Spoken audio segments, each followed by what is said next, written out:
ഇതാ ഇന്ത്യയുടെ ഫലം 290 കേവല ഭൂരിപക്ഷത്തെക്കാൾ ഒരല്പം മുമ്പിൽ മാത്രം NDA നിൽക്കുന്നു. ഇതാരും പ്രതീക്ഷിക്കാത്ത അപ്രതീക്ഷിതമായ വഴിത്തിരിവുകൾക്ക് ഇന്ത്യൻ രാഷ്ട്രീയം ഇപ്പോൾ ഇതാ സാക്ഷ്യം വഹിക്കുകയാണ്. തിരുവനന്തപുരത്ത് ഇപ്പോൾ നേരിയ വ്യത്യാസത്തിന് NDA സ്ഥാനാർത്ഥി മുന്നിൽ നിൽക്കുന്ന സാഹചര്യമാണ്. 5062 വോട്ടുകൾക്ക് രാജീവ് ചന്ദ്രശേഖർ, അതേസമയം 32,000 വോട്ടുകൾക്ക് സുരേഷ് ഗോപി. തിരുവനന്തപുരത്തെ വിശദമായ വിവരത്തിലേക്ക് വരാം. തിരുവനന്തപുരമാണല്ലോ എല്ലാവർക്കും അറിയാനുള്ള വലിയ കൗതുകം. 1307 ബൂത്തുകളിലെ വോട്ടാണ് എണ്ണിത്തീർക്കേണ്ടത്. അതിൽ കേവലം 369 ബൂത്ത് എണ്ണിക്കഴിഞ്ഞുള്ളൂ. 1307 ബൂത്ത് 1307 ബൂത്തിൽ 468 മാറി. നേരത്തെ 3000-ലധികം വോട്ടുകളുടെ ലീഡ് ഉണ്ടായിരുന്നു, ഇപ്പോൾ 460. ഞാൻ പറഞ്ഞില്ലേ, ഇനിയും ബാക്കിയുള്ളത് ആറ്റിങ്ങലിലാണ്. ആറ്റിങ്ങലിലേക്കാണ് ഇനി നോക്കാനുള്ളത്. ബാക്കിയുള്ളിടത്തൊക്കെ ഏതാണ്ട് ട്രെൻഡ് സെറ്റ് ചെയ്ത് കഴിഞ്ഞു എന്ന് പറയാം. ധർമ്മടത്തെ 2ാം റൗണ്ടിലും മുഖ്യമന്ത്രിയുടെ മണ്ഡലത്തിൽ 2ാം റൗണ്ടിലും UDF ആണ് മുന്നിൽ. പക്ഷേ അതിനപ്പുറത്ത് ബീഹാറിൽ നിന്നുള്ള കാര്യങ്ങളാണ് പ്രധാനം. 8ഇടത്ത് കഴിഞ്ഞ തവണ കിഷൻഗഞ്ച് മാത്രമാണ് ഇന്ത്യ സഖ്യത്തിന് ഒപ്പം നിർത്താൻ കഴിഞ്ഞെങ്കിൽ ഇത്തവണ 8ഇടത്ത് അവിടെ ഇന്ത്യ സഖ്യത്തിന് NDAയെ കവച്ചു വെക്കുന്ന പ്രകടനം നടത്താൻ ഗംഗാതടത്തിൽ കഴിയുന്നു. 300 NDA 300 വീണ്ടും NDA 300 എന്ന പുതിയ ടാലിയിലേക്ക് എത്തുന്നു. നേരത്തെ സൂചിപ്പിച്ചുവല്ലോ 5000-ൽ താഴെയുള്ള മണ്ഡലങ്ങളുടെ ആ എണ്ണപ്പെരുക്കം. അത്രയധികം മണ്ഡലങ്ങളിലെ വോട്ട് മാറി മാറി അങ്ങോട്ടും ഇങ്ങോട്ടും ഒക്കെ വരാനുള്ള സാധ്യതയുണ്ട്. 300ലേക്ക് NDA എത്തുന്നു, 220ലേക്ക് കുറയുന്നു. ആറ്റിങ്ങലിൽ 450 മാത്രമാണ് ഇപ്പോൾ അടൂർ പ്രകാശിന്റെ ലീഡ്. ആറ്റിങ്ങൽ ഒരു പക്ഷേ ടേൺ ചെയ്യാം. ആറ്റിങ്ങലിൽ UDFന്റെ ലീഡ് നില താഴുകയാണ്. അസമിൽ കോൺഗ്രസ് ഒന്നുമില്ലാത്തടത്ത് നിന്ന് 4 സീറ്റിലേക്ക് ഉയരുന്നു. മട്ടന്നൂരിൽ കെ സുധാകരൻ ലീഡ് ചെയ്തു. ഒരു ജനഹിത പരിശോധന, ഒരു പക്ഷേ ദേശീയ രാഷ്ട്രീയ സാഹചര്യത്തെക്കാൾ മട്ടന്നൂരിലും ധർമ്മടത്തുമൊക്കെ നടന്നിട്ടുണ്ടെന്ന് 7 നിയമസഭാ മണ്ഡലങ്ങളിലും കെ സുധാകരൻ വായിക്കുമോ? അങ്ങനെയാണെങ്കിൽ ഇവിടെ കേരള സർക്കാരിനെ കുറിച്ചുള്ള വിധിയെഴുത്താണ് ജനങ്ങൾ നടത്തിയത് എന്നുള്ളത് വേണമെങ്കിൽ മനസ്സിലാക്കാം. ധർമ്മടത്തോട് ലിറ്റ്മസ് ടെസ്റ്റ് നടത്തിയിരിക്കാം. ഇതൊരു ചുവരെഴുത്താണ്, ഇതൊരു ദിശാസൂചികയാണ്. വേണമെങ്കിൽ വായിക്കാം. 60,000 വോട്ടിന് KK ശൈലജ ടീച്ചർ കഴിഞ്ഞ നിയമസഭാ തെരഞ്ഞെടുപ്പിൽ ജയിച്ച മട്ടന്നൂരിൽ ഈ ലോക്സഭാ തെരഞ്ഞെടുപ്പിൽ UDF സ്ഥാനാർത്ഥി കെ സുധാകരൻ ലീഡ് ചെയ്യുന്നു എന്ന് പറയുന്നത് തീർച്ചയായും സംസ്ഥാന ഭരണത്തിന്റെ വിധി എഴുത്ത് തന്നെയാണ്. വടകരയിൽ 30,000 കടന്നു ഷാഫിയുടെ ലീഡ് നില 30,630. അത് ഏതാണ്ട് തീരുമാനം. ചന്തുവിനെ തോൽപ്പിക്കാനായിട്ടില്ല മക്കളെ എന്ന ഡയലോഗിന് സമയമായോ? സൗഭദ്രത്തിൽ തുടങ്ങി പുരഞ്ജയം എന്ന് തോന്നിപ്പിക്കുന്ന ഒരു അടവും അവിടെ ഇല്ലായിരുന്നു. ഓതിരം കടകം മറിയാതെ തന്നെ ഷാഫി കടത്തനാടൻ മണ്ണിൽ കളം പിടിക്കുന്നു. പക്ഷെ ചണ്ഡീഗഡിൽ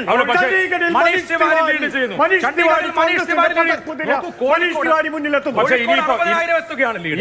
ഇനിയിപ്പോ CPM-ന് പറയാനുള്ളത് മറ്റേ മുറിച്ചുരുക കൊണ്ട് എറിഞ്ഞു വീഴ്ത്തി എന്ന് മാത്രമുള്ള ന്യായീകരണം മാത്രമേ ഒരുപക്ഷെ സാധ്യതയുള്ളൂ. ഏതായാലും ഒരു വടക്കൻ വീരഗാഥയല്ല, ഒരു വടകരക്കൻ വീരഗാഥ.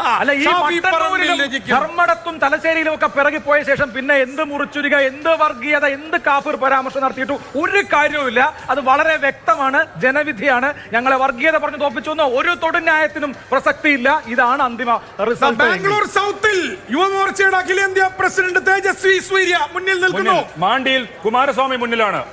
ഹാമിർപൂരിൽ അനുരാഗ് ഠാക്കൂർ കേന്ദ്രമന്ത്രി, കേന്ദ്ര വാർത്താവിനിമയ മന്ത്രിയാണ്, സ്പോർട്സ് മന്ത്രിയാണ് അനുരാഗ് താക്കൂർ മുന്നിൽ നിൽക്കുന്നു. ഹിമാചലിലെ റിസൾട്ടാണ് വരുന്നത്. മണ്ഡിയിൽ കങ്കണ റണൌട്ട് മുന്നിലാണ്. രാജ് ബബ്ബർ ഗുഡ്ഗാവിൽ കോൺഗ്രസ് സ്ഥാനാർത്ഥി സിനിമാ താരം രാജ് ബബ്ബർ മുന്നിൽ നിൽക്കുന്നു. ഹരിയാനയിലെ ഡൽഹിയിൽ 7 BJP ആണ്. പിടിച്ചെടുത്ത ഗോവയിൽ ഒരു സീറ്റിൽ 1-1 എന്നാണ് കോൺഗ്രസ് BJP നിൽക്കുന്നത്.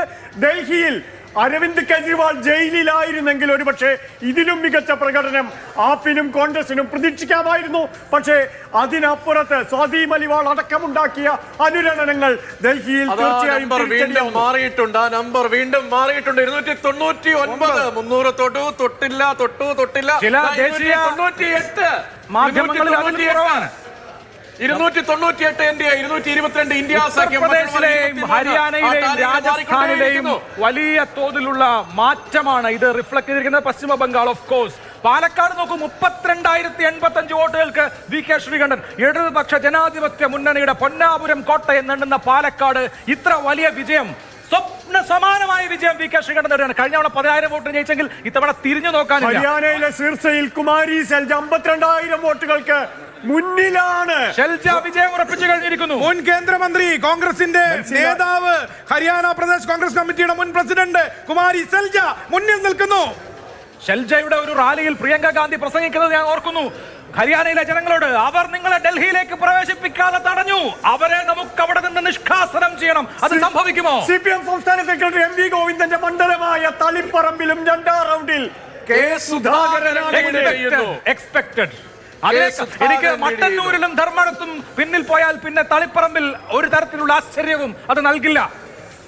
ഗോവയിൽ ഓരോ സീറ്റിൽ ബിജെപിയും കോൺഗ്രസും ലീഡ് ചെയ്യുന്നു. ഇങ്ങനെ രാജസ്ഥാനിൽ 14 BJP, 11 ഇന്ത്യ സഖ്യം, സിക്കാറിൽ CPM ലീഡ് നിലനിർത്തുന്നു. ദേശീയ ഓഹരി വിപണി നിഫ്റ്റി 1000 പോയിന്റിന്റെ തകർച്ച നേരിട്ടുന്ന ഒരു സമയം കൂടിയാണ്. രാജസ്ഥാനിൽ 14 BJPയും 11 ഇന്ത്യ സഖ്യവും സിക്കറിൽ അമ്രാറാം ലീഡ് ചെയ്യുന്നു.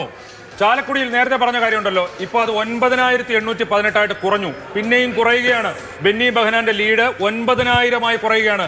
അടുത്തുള്ള എറണാകുളം വെച്ച് നോക്കുകയാണെങ്കിൽ ഏറ്റവും കുറഞ്ഞത് 40,000 വോട്ടിന്റെ ലീഡ് ഉണ്ടാവേണ്ടതാണ്. പക്ഷെ 9,000 ലീഡ് മാത്രമേ ചാലക്കുടിയിൽ ബെന്നി ബെഹനാനുള്ളൂ. ചാർലി ഇപ്പോൾ പിടിച്ച വോട്ടുകൾ എത്ര എന്ന് അറിയേണ്ടിയിരിക്കുന്ന നിർണായകമാണ്. ചാർലി ഇപ്പോൾ തിരുവനന്തപുരത്തെ 5,000 കണക്ക്, അതായത് 4,301 കണക്ക് വരുമ്പോൾ ഒരു പ്രധാനപ്പെട്ട കാര്യം ശ്രദ്ധിക്കാനുണ്ട്. കഴക്കൂട്ടത്തെ 4 ബൂത്തുകൾ ആണ് എണ്ണിക്കഴിഞ്ഞത് 14. വട്ടിയൂർക്കാവിലെ 13 2 എണ്ണിയിട്ടുള്ളൂ. തിരുവനന്തപുരം നഗരത്തിലെ 13 5 ബൂത്ത് എണ്ണി. നേമത്തെ 15 2 എണ്ണിയിട്ടുള്ളൂ. നേമമാണ് BJP ഏറ്റവും കൂടുതൽ വോട്ട് പ്രതീക്ഷിക്കുന്ന മണ്ഡലം.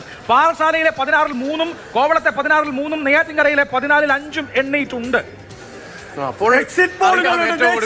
ദേശീയമായ കണക്കെടുപ്പാൽ എക്സിറ്റ് പോളുകളെക്കാൾ ശാസ്ത്രീയമായി സെഫോളജിസ്റ്റുകൾ പറഞ്ഞു തന്ന എക്സിറ്റ് പോളുകളെക്കാൾ കൃത്യമാകുന്നത് രാജീവ് ഫലോദയിലെ തകരപ്പാട്ടുകൾക്കുള്ളിൽ നിന്ന് സത്താപസാർ നിശ്ചയിച്ച കണക്കുകളായിരിക്കും. ബംഗാളിൽ 4 ഒരു സീറ്റിൽ ലീഡ് നേടി CPM. മുർഷിദാബാദിൽ മുഹമ്മദ് സലീം മുന്നിൽ, കോൺഗ്രസ് 3 മുന്നിൽ, തൃണമൂൽ 25, BJP 10.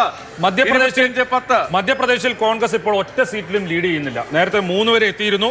അത് ചിന്ദ്വാര അടക്കം ഉള്ള 3 ആയിരുന്നു എത്തിയിരുന്നത്. ഒരുപക്ഷെ ചിന്ദ്വാര അടക്കം തിരിച്ചു വന്നേക്കാം. ഗുജറാത്തിൽ ഇപ്പോൾ ഇന്ത്യ സഖ്യം കോൺഗ്രസ് ഒരിടത്ത് മാത്രമേ ഉള്ളൂ. പക്ഷേ രാജസ്ഥാനിൽ നോക്കൂ, 10 ഇടത്താണ് ലീഡ് ചെയ്യുന്നത്. 10 ഇടത്ത് ഇന്ത്യ സഖ്യം 14 ഇടത്തും. അത്ഭുതം കാട്ടിയത് ഹരിയാനയിൽ 9 ഇടത്ത് BJP ഒരിടത്ത് മാത്രമേ ലീഡ് ചെയ്യുന്നുള്ളൂ.